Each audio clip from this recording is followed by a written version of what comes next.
yang hakiki. طالب العلم حقيقة لا يرضى أن يصلي فرضا أو نفلا إلا بالسواك. Dan seorang santri yang hakiki, yang benar-benar disebut sebagai santri adalah ia yang tidak ridho ketika mendirikan sholat sunnah atau sholat fardu tanpa menggunakan yang namanya siwak.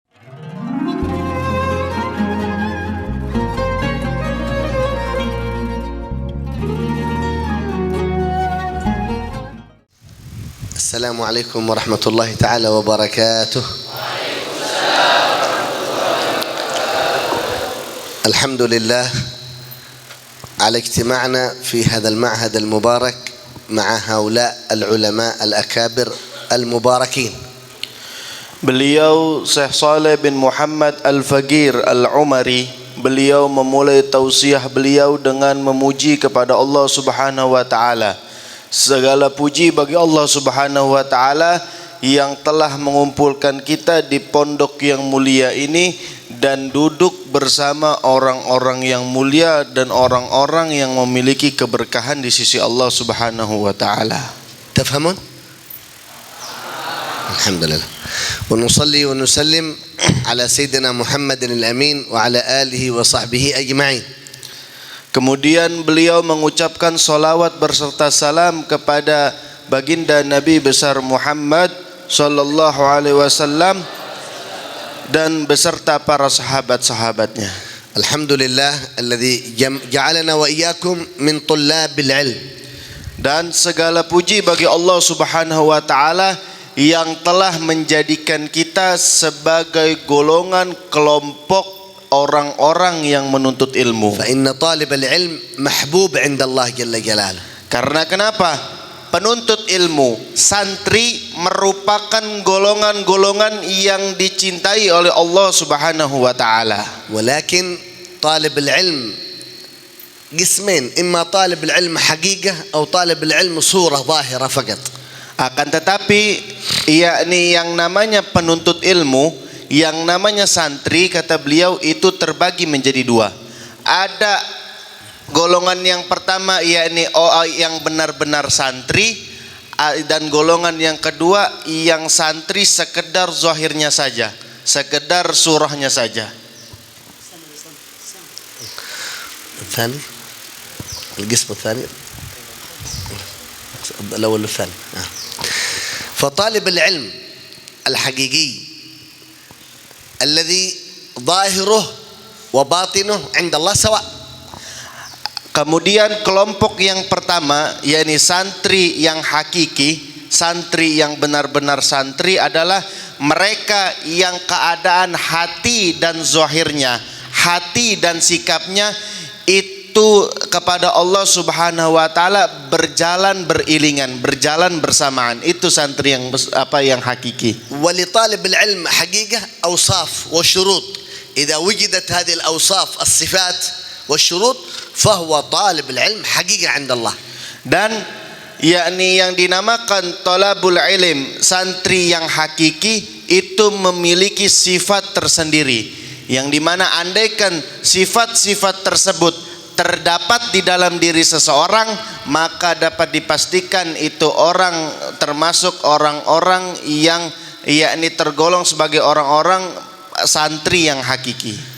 فمن أوصاف طالب العلم الحقيقي المحبوب عند الله. Dan daripada sifat-sifat yakni talabul ilm, santri yang hakiki, yang dimana santri yang hakiki tersebut adalah golongan orang-orang yang dicintai oleh Allah Subhanahu wa taala. الصفة الأولى النية الصالحة. Sifat yang pertama santri yang hakiki yakni selalu memiliki, selalu memasang niat salihah, niat yang baik. أنتم هنا في هذا المعهد المبارك مع هؤلاء الأولياء الكبار للعلم، الكبار المحبوبين عند الله، أهل التواضع، الشيخ علي كرار جزاه الله الف خير وأولاده والمدرسين في هذا المعهد المبارك. أنتم في هذا المعهد المبارك لماذا جئتم؟ لماذا أنتم هنا؟ Kemudian kata beliau, alhamdulillah kalian duduk di pondok pesantren ini bersama orang-orang yang mulia, bersama orang-orang yang dipenuhi dengan keberkahan. Salah satunya ini guru kita bersama Syekh Ali Karrar, kemudian beserta para anaknya, para ustadz. Lalu kata beliau, kalian duduk bersama orang-orang yang mulia di sini, belajar dengan orang-orang yang mulia di sini. Apa yang kalian niatkan, apa yang kalian maksudkan kalian duduk di tempat yang mulia ini? ماذا تريدون من الله في هذا المعهد المبارك؟ Apa yang kalian inginkan daripada Allah Subhanahu wa taala ketika kalian duduk dan belajar di tempat ini? فالذي نويتموه نيتكم في هذا المعهد المبارك يدل أفعالكم على نيتكم. إن كان فعلكم مستقيم إذا نيتكم مستقيمة، وإذا كان فعلكم كله تأخرات وكسل وملل وغير ذلك إذا نيتكم خربانة في هذا المعهد المبارك. Dan niat kalian itu dapat dilihat sebagaimana perilaku kalian ketika di pondok pesantren. Ketika kalian di pondok, yakni menjadi orang-orang yang mustaqim, orang-orang yang senantiasa istiqomah dalam belajar, tidak terlambat dan lain sebagainya macamnya. Perilaku kalian yang seperti itu menunjukkan bahwasanya niat kalian pula adalah niat yang mustaqim, niat yang benar, niat yang lurus. Akan tetapi ketika kalian datang waktu belajar kalian terlambat dan lain sebagainya macamnya, itu menunjukkan akan kerusakan niat daripada diri kalian. ولذلك الذي نيته أن يكون عالم داعي إلى الله يجعل وقته كله معمور بطلب العلم، قلبه معمور مع الله جل جلاله. Sedangkan santri yang niat di dalam hatinya untuk menjadi para ulama, menjadi para ulama, maka dia akan mendirikan, akan memakmurkan seluruh waktu-waktunya untuk apa? Untuk mencari ilmu dan dipenuhi dengan ilmu. لا يرضى لوقت من الأوقات يضيع في غفلة. هذا الطالب لا يرضى أن يكون وقته أغلبه في غفلة. Dan seorang santri yang dinamakan sebagai santri adalah dia yang tidak pernah ridho ketika terlewat daripada waktunya, yang dimana waktu tersebut tersia-siakan, yakni terkosongkan daripada yang namanya ilmu. وقته كله من الصباح إلى المساء متقلب بين طلب العلم، بين تزكية قلبه، صلاة الجماعة، آداب النبي محمد، أخلاق النبي محمد صلى الله عليه وسلم عليه وعلى آله، بين نومه، أكله، شربه، مراجعة، مطالعة، قيام الليل، كله وقته يرضاه الله جل جلاله. Dan sehendaknya yakni bagi para santri untuk mengisi seluruh waktu-waktunya dengan apa-apa yang diridhoi oleh Allah Subhanahu wa taala. Yakni sehendaknya seorang santri senantiasa yakni menuntut ilmu dan memperhatikan keadaan hatinya, memperhatikan keadaan batinnya, dan kemudian senantiasa وقت معمور وقته بالقرآن بالذكر dan بالعلم. sehendaknya seorang santri setiap hari fi kulli waqt, pada setiap waktunya memakmurkan waktunya dengan sesuatu yang diridhai Allah Subhanahu wa taala. Entah itu menuntut ilmu, entah itu baca Quran, entah itu murajaah dan lain sebagainya. Salatul jamaah la yufawwitha la yudhi'aha. Dan yakni seorang santri sehendaknya senantiasa melaksanakan salat secara berjamaah. Hada talib al-ilm haqiqah hada. Dan seperti itulah ciri-ciri yang disebut sebagai santri yang hakiki. Amma talib al-ilm tuqam salat al-jamaah wa la zal fi al-kharij wa la zal yatakallam ma'a sahibihi. Hada talib al-ilm naqis 'an al-haqiqah. Akan tetapi seorang santri, seorang talabul ilm ketika didirikan yakni salat berjamaah dan salat berjamaah, dia masih di luar masjid, dia masih tertinggal daripada salat berjamaah, maka seorang santri tersebut masih kurang daripada mendapatkan kesempurnaan penuntut ilmu yang hakiki. Talib al-ilm haqiqah la yarda an yusalli fardan aw naflan illa bisiwak. Dan seorang santri yang hakiki, yang benar-benar disebut sebagai santri adalah ia yang tidak ridho ketika mendirikan sholat sunnah atau sholat fardu tanpa menggunakan yang namanya siwak. Talib al-ilm haqiqah la yarda an yanam على غير وضوء، دائما نومه على وضوء سواء في النهار في القيلولة أو في الليل، دائما أدب النبي محمد في كل وقت معه. Dan seorang santri yang hakiki, ia tidak akan pernah ridho ketika tidur tanpa menggunakan wudu. Pasti seorang santri yang hakiki tersebut tidur selalu dalam keadaan berwudu. La yarda li nafsihi an يفوت يضيع تكبيرة الإحرام مع الإمام. الإمام قال الله أكبر بعده لا يتأخر عن تكبيرة الإحرام لا بالكلام مع هذا ولا مع هذا ولا باللعب ولا بالنوم ولا بالغفلة. Dan kemudian kata beliau, seorang santri yang hakiki pula ialah ia yang senantiasa tidak terlambat, yakni takbiratul ihram bersama imam, selalu yakni menjaga takbiratul ihram bersama imam. طالب العلم حقيقة أفعاله ظاهره وباطنه ترضي شيخه، فمن كان ظاهره يرضي شيخه وباطنه لا يرضي شيخه هذا طالب العلم ليس طالب علم حقيقة، إما في نفاق وهو رياء أو عجب والعياذ بالله. Kemudian kata beliau, yakni santri yang hakikat, santri yang hakiki adalah ia yang zahir dan batinnya ridho kepada gurunya, ridho kepada syekhnya.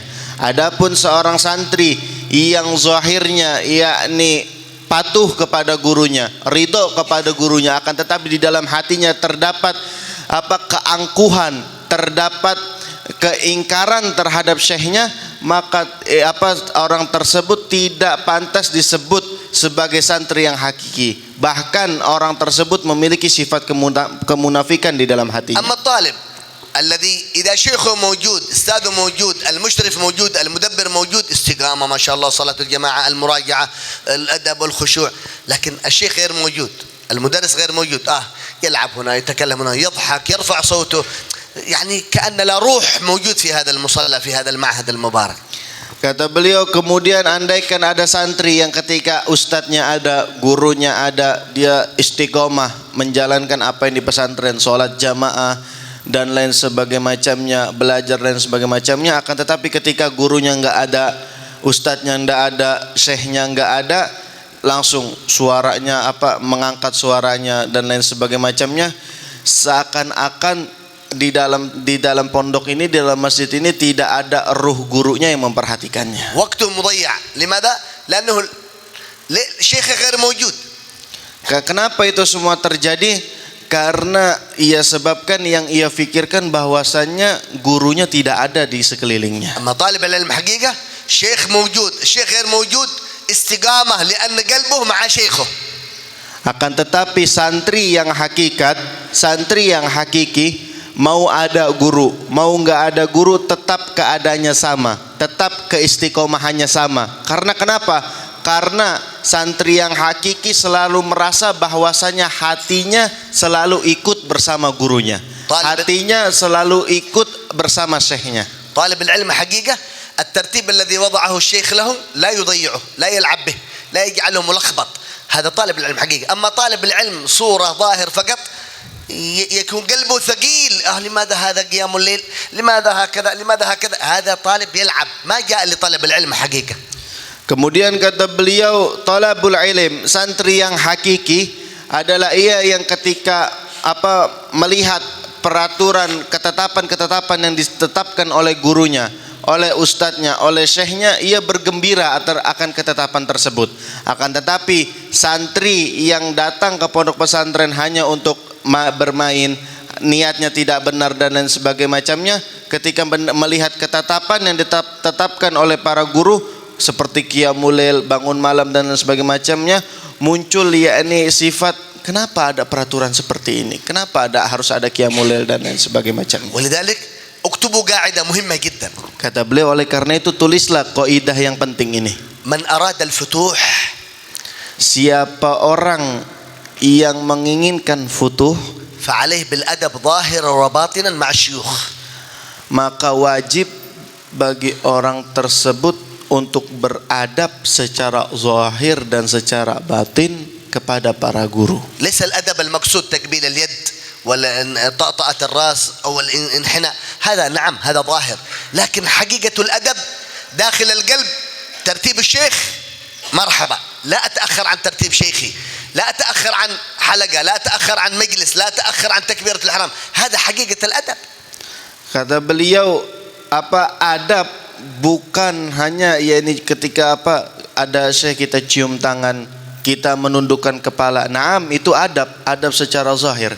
Akan tetapi yang paling penting adalah adab secara batin kalian kepada guru kalian, kepada syekh kalian. Ketika guru kalian menetapkan seperti ini, jawaban kita cukup apa? Marhaba, kita terima, kita jalani. kita jalani peraturan ketetapan yang ditetapkan oleh guru kita.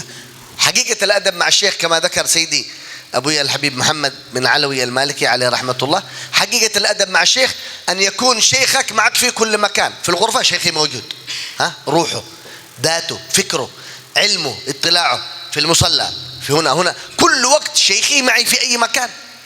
Sebagaimana dikatakan oleh Abuya Maliki, beliau mengatakan bahwasannya aku merasa bahwasannya guruku itu bersamaku kemanapun aku pergi. Jadi kata beliau, hendaklah kita sebagai santri itu merasa bahwasanya guru kita itu selalu mengawasi kita, selalu ada bersama kita. Ketika di kamar, sadarlah bahwasanya guru kita memperhatikan kita, melihat kita dan lain sebagainya. ولذلك سيدي الشيخ علي كرار حفظه الله ونفعنا به أطال الله في عمره وجعل إن شاء الله يجعلكم قرة عين له في الدنيا والآخرة إن شاء الله، يريد كل واحد منكم علم من أعلام الدعوة إلى الله، عالم كبير حافظ داعي إلى الله مخلص صادق مع الله. هذا مقصد الشيخ علي كرار حفظه الله. Dan guru kita bersama Syekh Ali Karrar tidak lain dan tidak bukan mendidik kalian, tidak lain dan tidak bukan agar kalian menjadi orang yang besar, menjadi alim ulama yang mukhlis, yang ikhlas dan istiqamah berjuang di jalan Allah Subhanahu wa taala. Itu yang beliau inginkan. فأنتم في هذا المعهد المبارك الحمد لله محفوظين من المعاصي، محفوظين من الغفلة، كل وقتكم هنا معمور بالخير، معمور بالذكر. Dan alhamdulillah ketika kalian belajar di tempat ini, belajar di pondok pesantren ini, kalian mahfuzin, kalian terjaga daripada yang namanya maksiat, dan waktu-waktu kalian dilalui dengan memakmurkan waktu dengan sebaik-baiknya. غيركم من المسلمين، غيركم من أصحابكم خارج المعهد لا صلاة جماعة، لا قيام لليل، لا تلاوة قرآن، لا طلب العلم. أنتم ما شاء الله من مكان، من جنة إلى جنة، من روضة إلى روضة، من خير إلى خير. هذه نعمة لا تضيع هذه النعمة. Kata beliau, berapa banyak teman-teman kalian di luar sana daripada orang-orang muslim, daripada orang-orang mukmin, sahabat-sahabat kalian di luar sana yang tidak belajar di pondok pesantren, mungkin mereka tidak ada yang namanya sholat jamaah, mungkin mereka tidak ada yang namanya baca Quran dan lain sebagainya macamnya. هي سنوات قليلة، أنتم بتجلس في هذا المعهد 5 سنوات 7 سنوات 10 سنوات، بعدين تخرج. إذا كنت صادق في هذه السنوات الذي أنت في هذا المعهد المبارك، الله يجعلك نور وسراج وضياء وبركة للناس خارج. أما إذا كنت مضيع في هذا المعهد، لا وقت معمور ولا صلاة جماعة ولا طلب العلم ولا أدب ولا خشية ولا إقبال على الله، أول ما تخرج تدخل في الدنيا مباشرة، تضيع مع الدنيا والعياذ بالله. Kata beliau, andaikan ketika kalian di pondok pesantren ini, ketika belajar, kalian duduk di pondok pesantren ini, belajar di pondok pesantren ini, kata beliau, sanawat galilah, hanya sebentar, hanya mungkin setahun, 2 tahun atau 3 tahun, 4 tahun, hanya sebentar kata beliau. Akan tetapi ketika kalian di waktu yang sebentar itu kalian manfaatkan dengan sebaik-baiknya, kalian memasang niat yang baik, kalian memakmurkan waktu kalian di waktu yang sedikit itu, maka ketika kalian keluar dari pondok pesantren ini, maka kalian akan bisa memberikan manfaat kepada orang-orang di sekitar kalian. Maka kalian akan bisa memberikan sir, rahasia ilmu-ilmu yang kalian pelajari pondok pesantren kalian ini. Akan tetapi ketika kalian di waktu yang sedikit ini, di waktu yang sebentar ini, kalian gunakan dengan sia-sia, tidak kalian makmurkan waktu yang sedikit ini, maka lihatlah kata beliau, ketika kalian keluar dari pondok pesantren, maka kalian langsung disibukkan dengan yang namanya dunia, disempitkan dengan yang namanya dunia. ولذلك قبيل الظهر بعد الظهر الفقير كنت في الغرفة هنا غرفة الضيافة، سمعت راتب الإمام العطاس، سمعت حضرة الشيخ عبد الله بن عبد الرحمن بن سودان، شيخ الأذكار، صلاة الجماعة، هذه نعمة كبيرة لا تضيعوا هذه النعمة.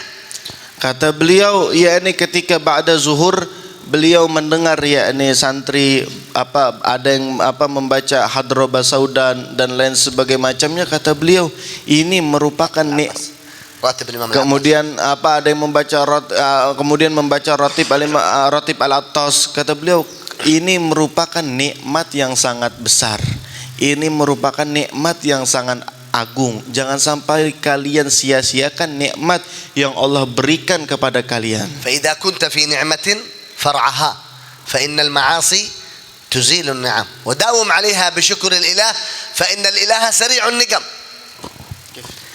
الإنسان يحمد الله على النعمة الذي هو فيها فإذا قابل هذه النعمة بالمعصية الله يأخذ هذه النعمة يسحب هذه النعمة منه. Kata beliau, sehendaknya seseorang yakni ketika diberi nikmat oleh Allah Subhanahu wa taala, yakni dia memuji Allah Subhanahu wa taala, memuji kepada Allah Subhanahu wa taala. Karena فإذا لم يشكر الله حقيقة الشكر لهذه النعمة الله يأخذ هذه النعمة منه. Karena ketika seseorang diberikan nikmat oleh Allah Subhanahu wa taala akan tetapi dia tidak bersyukur atas nikmat yang Allah berikan, maka bisa jadi Allah mencabut itu nikmat dan Allah gantikan dengan yang namanya maksiat. يقول سيدنا الشيخ أبو بكر بن سالم صاحب عينات في حضرموت من كانت بدايته محرجة في طلب العلم مجتهد مجاهد مصابر صائم يقوم يصوم يكتب يطالع صادق أدب مع الشيخ من كانت بدايته محرجة كانت نهايته مشرقة يعني عندما يخرج القبول والنور والسر معه في كل مكان. Kata beliau sebagaimana dikatakan oleh Syekh Abu Bakar bin Salim. Kata Syekh Abu Bakar bin Salim, barang siapa yang ketika di pondok pesantrennya, yakni dia adalah seseorang yang bersungguh-sungguh dalam belajar, dalam memutalaah ilmu, dalam memurajaah ilmu, dalam berpuasa, dalam menulis faidah-faidah dan lain sebagainya macamnya, maka ketika keluar dari pondok pesantren maka ia akan menjadi orang yang musyrikah, yakni orang yang bermanfaat, orang yang mendapatkan qabul di hati-hati orang yang lainnya. لذلك أنتم في هذا المعهد المبارك تطلبون وتفتحون أبواب الرضوان من الله جل جلاله هذا سبب وجودكم هنا. Dan yakni sebab wujudnya kalian di pondok pesantren ini tidak lain dan tidak bukan agar Allah membukakan pintu-pintu keridhaannya untuk kalian. وعسى الله سبحانه وتعالى بنزول الرحمة الظاهرة المطر هذا أن ينزل الرحمة الباطنة على قلوبنا في هذا المجلس المبارك. Dan semoga ketika Allah sebagaimana Allah turunkan rahmat yang zahir yakni berupa hujan, semoga Allah banjiri pula kita dengan rahmat yang batin. لأن لله رحمتين رحمة ظاهر للأرض هذه الأمطار ترطب الأرض وتجعل الأرض خضراء بسبب هذا المطر كذلك رحمة الباطن وهي الرحمة تجعل القلب منور مسرور منور مقرب إلى الله جل جلاله. Yang dimana dikatakan bahwasanya rahmat Allah Subhanahu wa taala itu terbagi menjadi dua. Ada rahmat zahir, yakni salah satunya rahmat zahir adalah rahmat Allah Subhanahu wa taala berupa hujan. Yang dimana hujan itu dapat menyuburkan tanaman, hujan dapat menghidupkan tanah yang telah mati, hujan dapat mensuburkan tanah yang tandus, dan begitu pula yakni rahmat Allah secara batin, yakni rahmat Allah secara batin, yakni rahmat Allah yang dapat menghidupkan hati kita yang telah mati. لذلك 5 أسباب للحصول على العلم اللدني وعلى العلم الفتوح من الله جل جلاله. Dan beliau akan menyebutkan 5 sebab seseorang bisa mendapatkan ilmu laduni. هذا العلم اللدني الذي هو من الله مباشرة ليس بشيخ. الله يفتح عليك علم اللدني بسبب هذه ال5 الأسباب. Yang dimana apa ilmu laduni itu? Kata beliau, ilmu laduni adalah ilmu yang langsung Allah ajarkan kepada hambanya, kepada seorang hambanya tanpa melalui guru. الأول. Dan sebab yang pertama seseorang bisa mendapatkan ilmu laduni adalah taqwa Allah wal bu'd 'anil ma'asi. Yang pertama, syarat yang pertama adalah takwa kepada Allah Subhanahu wa taala dan menjauh daripada yang namanya maksiat. Allah Subhanahu wa taala wattaqullaha wa yu'allimukumullah. Sebagaimana Allah berfirman, bertakwalah kalian kepada Allah dan Allah akan mengajari kalian. Alladhi ya'si bi'ainihi yas'ab 'alaihi hifdzul Qur'an. Dan ketahuilah orang yang bermaksiat dengan matanya maka ia akan susah untuk menghafal Al-Quran. Alladhi ya'si bifikrihi yus'ab 'alaihi hifdzul mutun wal 'ulum. Dan orang yang bermaksiat kepada Allah Subhanahu wa taala dengan pikirannya maka orang tersebut akan susah untuk menghafal yakni hifdzul mutun Orang tersebut akan susah untuk menghafal matan-matan. فلذلك صاحب المعاصي يصعب عليه أنوار العلم، سر العلم، بركة العلم، لا يحصل هذا. Dan orang yang senantiasa bermaksiat kepada Allah Subhanahu wa taala, sering bermaksiat kepada Allah Subhanahu wa taala, maka orang tersebut akan dipersulit, akan dipersusah untuk mendapatkan cahaya dan rahasia dan keberkahan ilmu. السبب الثاني Sebab yang kedua, الأدب مع الشيخ ظاهر وباطن. yakni beradab dengan para guru secara zahir dan secara batin. ومن أعظم الأدب مع الشيخ أن تدعو له بثلاث أشياء. Dan yakni daripada yakni adab yang paling besar kita kepada guru kita adalah 3 perkara.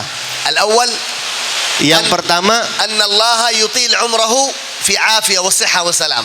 yakni hendaklah kita mendoakan yakni guru kita, para masyayikh kita dengan doa yang pertama, yakni doa agar Allah memanjangkan umurnya dengan dalam keadaan afiah, sehat dan afiah. الثانية أن الله سبحانه وتعالى يحقق آماله، يحقق مطالبه فينا. Dan semoga Allah yakni memberikan yakni يحقق آماله مطالبه في طلابه. Dan semoga Allah yakni mengkabulkan yakni apa-apa yang dipintanya, apa-apa yang diinginkannya.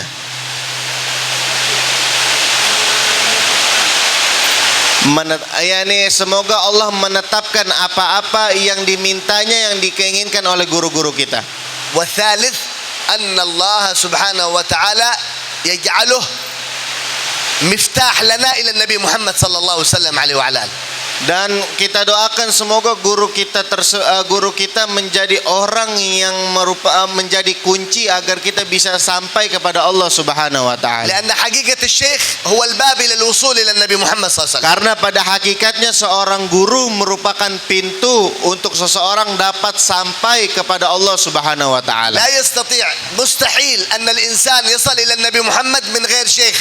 Dan sangat tidak mungkin ketika seseorang bisa sampai kepada Nabi Muhammad SAW tanpa melewati yang namanya pintu seorang guru. من لم يكن له شيخ فشيخه الشيطان والعياذ بالله. Sebagaimana dikatakan bahwasanya siapa orang yang tidak memiliki guru, maka gurunya adalah syaitan. فبابنا إلى النبي محمد شيخنا وبابنا إلى الله النبي محمد صلى الله عليه وسلم.